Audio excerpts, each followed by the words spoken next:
Hello everyone, this is Nilofer Neha Khan and welcome to our YouTube channel Shikshalaya. तो आज हम बात करेंगे डीएसएसबी के जो मोस्ट इम्पॉर्टेंट डॉक्यूमेंट्स होते हैं जो कि आपको एग्ज़ाम से पहले ही अपने कंप्लीट कर लेने चाहिए। यहाँ पर कई ऐसे डॉक्यूमेंट हो गए जो कैटेगरी, जैसे कि कास्ट सर्टिफिकेट हो गया, ये डॉक्यूमेंट्स कौन से हैं जो कि सिर्फ कैटेगरी वालों के लिए। लेकिन कुछ ऐसे डॉक्यूमेंट्स हैं जो कि हर बच्चा, चाहे वो जनरल कैटेगरी से बिलोंग करता हो, टीजीटी का फॉर्म भरे या पीजीटी का फॉर्म भरे, उनके लिए ये डॉक्यूमेंट्स बहुत ज़्यादा ज़रूरी हो जाते हैं। क्यों? क्योंकि आपको पता ही होगा, ज़्यादातर बच्चे जो होते हैं वो बीएड गवर्नमेंट स्कूल से भी गवर्नमेंट कॉलेज से भी करते हैं और प्राइवेट से भी करते हैं। तो कई बार जो प्राइवेट कॉलेज वाले होते हैं उनका अफिलिएशन सर्टिफिकेट और आपका है एनसीईटी से अप्रूव सर्टिफिकेट ये लोग मांगते हैं। तो ये चीज़ें, ये ऐसे डॉक्यूमेंट है ना जो कि ऑन द स्पॉट आपसे मांगे जाएंगे। और जैसे ही आपका अगर कोई भी एग्ज़ाम होता है, एग्ज़ाम के कट ऑफ के बाद आपको जो ई डोजियर भरने का टाइम दिया जाता है वो सिर्फ और सिर्फ 15 दिन, ज़्यादा से ज़्यादा 10 से 15 दिन का टाइम मिलता है। तो वो जो टाइम पीरियड होता है ना, उसमें आप किस तरीके से चीज़ें मैनेज करेंगे। या तो आप, अगर आपके 2-3 डॉक्यूमेंट्स अगर रुक रहे हैं, ठीक है, वो कंप्लीट नहीं है, तो आपके लिए तब टाइम पीरियड बिल्कुल और एक्स्ट्रा टाइम आपको दिया नहीं जाता। ये याद रखिए। कुछ ऐसा हो जाए कि बहुत सारे बच्चों ने ही नहीं फिल कर पाए वो डॉक्यूमेंट, तो उस चीज़ को एक्सटेंड कर दिया जाएगा। लेकिन डीएसएसबी अपने, एक तरीके से मैं एक चीज़ आप लोगों को क्लियर करना चाहूँगी कि डीएसएसबी है या फिर कोई भी ऑर्गेनाइजेशन है, ठीक है, ये लोग डॉक्यूमेंट वेरिफिकेशन के बिहाफ पे इतने बच्चों को रिजेक्ट कर देते हैं। क्यों? क्योंकि कई बच्चे फिल ही नहीं कर पाते चीज़ों को। तो इसलिए ज़रूरी है कि आप डे वन से अपने आप को तैयार रखें और ये और याद रखें कि हमें सिर्फ पढ़ाई पे फोकस करना है। ये हमारी सारी चीज़ें सेकेंडरी।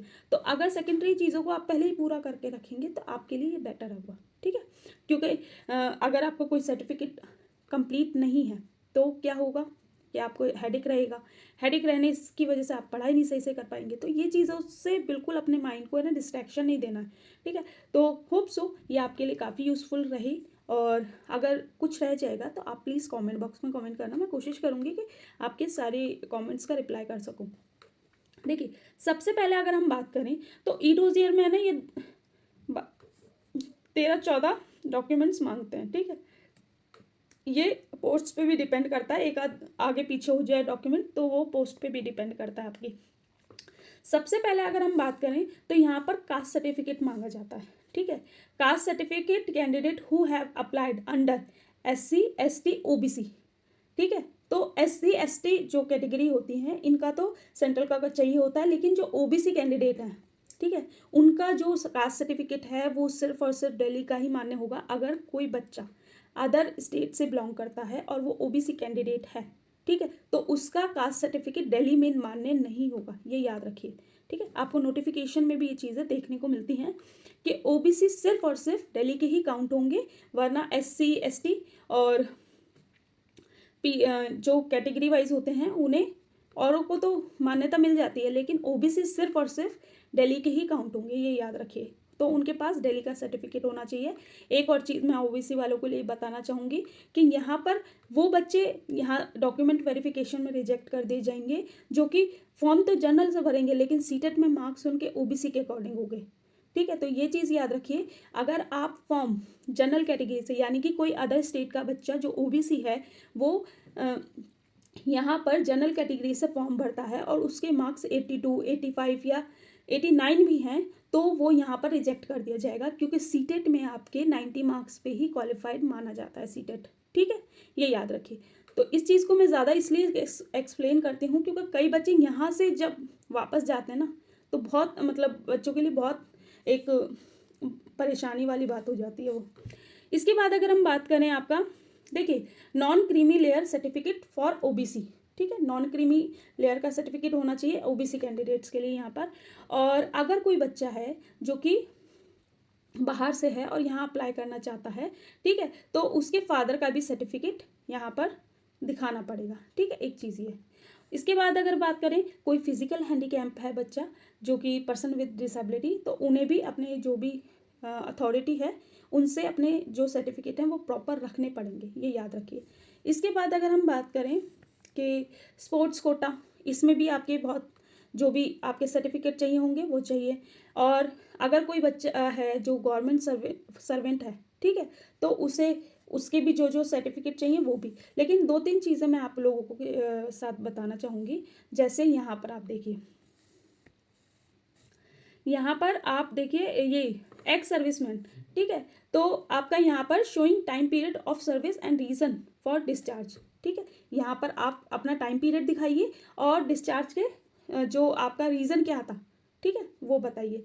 और यहाँ पर डेट ऑफ बर्थ का प्रूफ, ठीक है, 10th की मार्कशीट के देखी जाएगी। उसके बाद अगर बात करें इसेंशियल एजुकेशनल क्वालिफिकेशन, ठीक है, मार्कशीट ऑफ ईच ईयर और सेमेस्टर, यानी कि अगर किसी बच्चे ने एनुअली एग्ज़ाम दिए हैं तो उसका ईयर वाइज, और किसी बच्चे ने अगर सेमेस्टर वाइज एग्ज़ाम दिए हैं तो उसका सेमेस्टर वाइज मार्कशीट चाहिए, ठीक है। और ओरिजिनल क्या क्या चाहिए, प्रोविजनल डिग्री, डिप्लोमा सर्टिफिकेट, ठीक है, आपके पास ओरिजिनल में प्रोविजनल सर्टिफिकेट वही डाउनलोड करवाना पड़ेगा, और जब आप फिजिकल वेरिफिकेशन करवाते हो डॉक्यूमेंट्स की तब भी आपको ये डॉक्यूमेंट्स चाहिए होंगे, ठीक है। तो यहाँ पर और डिप्लोमा सर्टिफिकेट आपका। इसके बाद बात करें तो for candidate who have acquired essential qualification from private university, अगर आपने कोई भी इसेंशियल क्वालिफिकेशन है अगर वो आपने प्राइवेट यूनिवर्सिटी से करी है तो उसका रिकॉग्नाइजेशन या फिर कह लीजिए अफिलिएशन सर्टिफिकेट आपका वो चाहिए होता है। अगर किसी ने बीएड किसी गवर्नमेंट कॉलेज से की है तो उसे कोई दिक्कत वाली बात नहीं है, लेकिन ज़्यादातर मैं अगर अपने उस तरीके से बताऊं तो मैंने जितना देखा है तो ज़्यादातर बच्चे जो बीएड करते हैं वो प्राइवेट कॉलेज से ही कर लेते हैं, क्योंकि उसमें कहीं ना कुछ रियायत मिल जाती है, ठीक है। तो उसमें क्या है आपका अफिलिएशन सर्टिफिकेट, ठीक है, और रिकॉग्नाइजेशन देखिए, और यहाँ पर आपका एनसीईटी से रिकॉग्नाइज्ड यानी कि कह लीजिए अथॉरिटी से रिकॉग्नाइज्ड कोर्स होना चाहिए ये, ठीक है, तो आपकी डिग्री मान्य होगी। अब कई बार ऐसा होता है ना कि बच्चे कोर्स तो कर लेते हैं। अभी लास्ट ईयर एक बच्चा ऐसा था जिसने बीएड उसका प्राइवेट कॉलेज से किया था। अब उसका सिलेक्शन वगैरह सब हो गया, लेकिन लास्ट में उसे पता चला जो उसकी बीएड है, मतलब जो उसके कॉलेज ने बीएड कराई थी उसके जो अफिलिएशन सर्टिफिकेट था या कह लीजिए जो अथॉरिटी उनके एक टाइम पीरियड होता है ना, तो वो टाइम पीरियड उनका 2014 तक ही था, ठीक है, कराने का बीएड।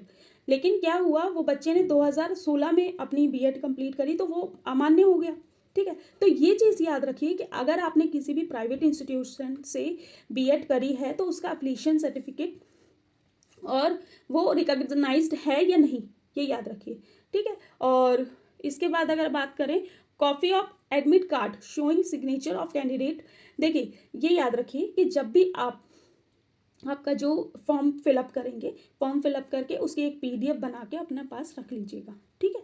दूसरी चीज़, जो भी आपका एडमिट कार्ड आएगा, एडमिट कार्ड जो आप अपने सेंटर पे लेके जाएंगे जिसमें कि जो आपका एग्जामिनर है या कह लीजिए वो साइन करता है, तो वो एडमिट कार्ड आपको हर हाल में संभाल के रखना है, क्योंकि ये मांगा जाता है ई डोजियर फिल करते टाइम, ठीक है, और ये बाद में भी आपको चाहिए होगा, तो प्लीज़ इसे बिल्कुल संभाल के रखिएगा।